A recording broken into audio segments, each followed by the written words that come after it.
नमस्कार दोस्तों, आपका स्वागत है हमारे YouTube चैनल GRV न्यूज़ में। जैसा कि आप सभी लोग जानते हैं कि इस चैनल पर देश दुनिया की 10 बड़ी और महत्वपूर्ण खबरों की अपडेट सबसे पहले आती है। इसी के साथ चलते हैं सबसे पहली बड़ी खबर की ओर। सरहद पर मुस्तैद जवानों से लेकर इंदिरा गांधी को याद करने तक प्रधानमंत्री नरेंद्र मोदी ने मन की बात में चर्चा किया।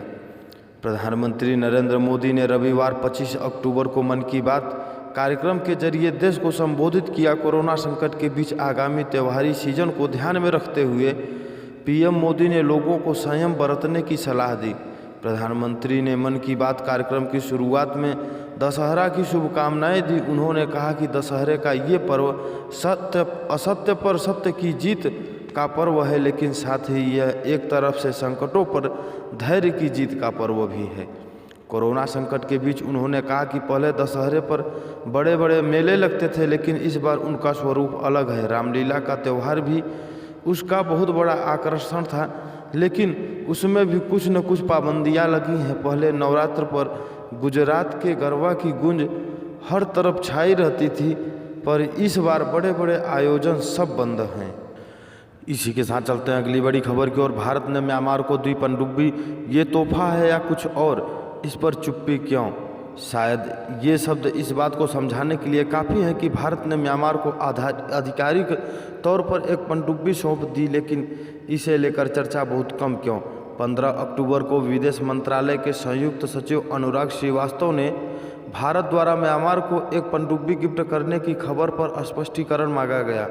उन्होंने जवाब दिया, भारत म्यांमार नौसेना को 1 किलो क्लास की पनडुब्बी INS सिंधु वीर देगा। हमारी समझ के मुताबिक यह म्यांमार नौसेना के लिए पहली पनडुब्बी होगी।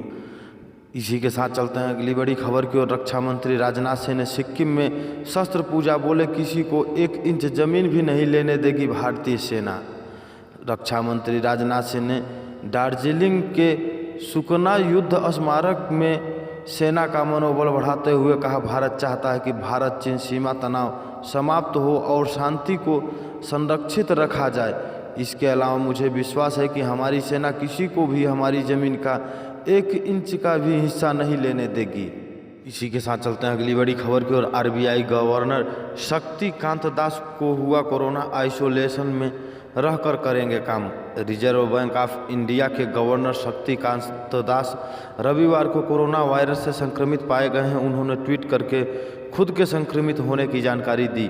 रविकांत दास ने ट्वीट किया, मैं कोरोना वायरस पॉजिटिव पाया गया हूं, कोई लक्षण नहीं है, ठीक महसूस कर रहा हूं। हाल ही में मेरे संपर्क में जो भी आया है उसने अलर्ट कर दिया है, आइसोलेशन में रहकर ही काम करूंगा। RBI में काम सामान्य रूप से चलता रहेगा। मैं वीडियो कॉन्फ्रेंसिंग और फ़ोन के जरिए से सभी डिप्टी गवर्नर व अन्य अधिकारियों के संपर्क में हूं। इसी के साथ चलते हैं अगली बड़ी खबर की ओर। मोदी सरकार के लिए गुड न्यूज़, अक्टूबर में GST कलेक्शन होगा 1 लाख करोड़ रुपए के पार।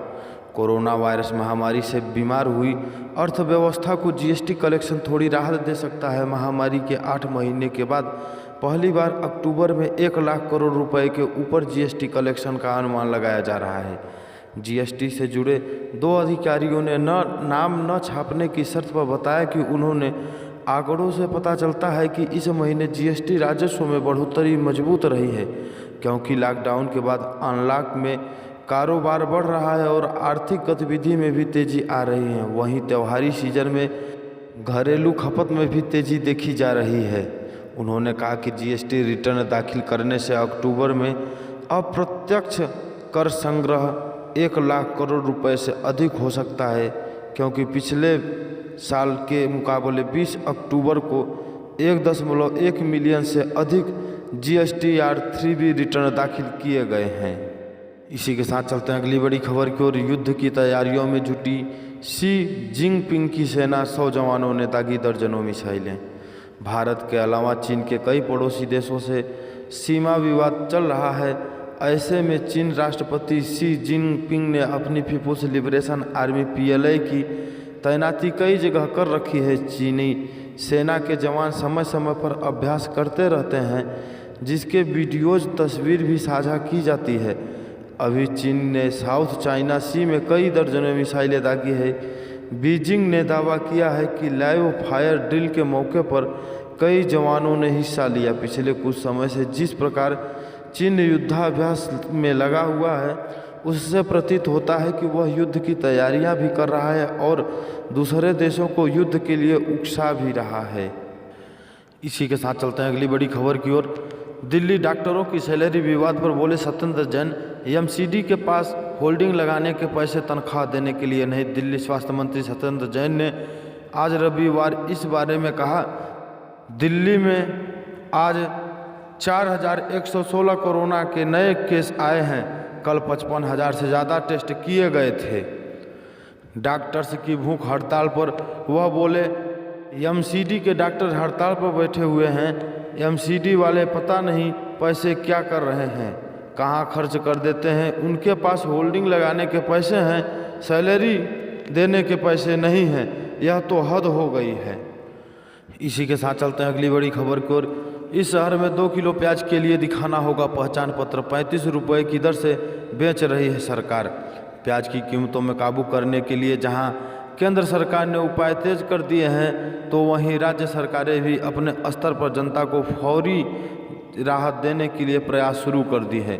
इसी कड़ी में तेलंगाना सरकार ने किसान बाजारों के जरिए 35 रुपये प्रति किलो की दर से प्याज को बेचने का फैसला किया है।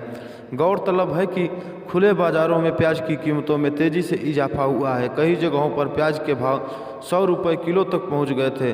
अभी भी अधिकतम शहरों में प्याज 75 के पार है। इसी के साथ चलते हैं अगली बड़ी खबर की ओर। यूरिया के टॉप 20 खरीदारों की हर माह होगी जांच, योगी सरकार ने जारी किए आदेश। उत्तर प्रदेश सरकार ने यूरिया के टॉप 20 खरीदारों की जांच और सत्यापन के निर्देश दिए हैं। इस संबंध में कृषि विभाग ने भी आवश्यक आदेश जारी किए हैं।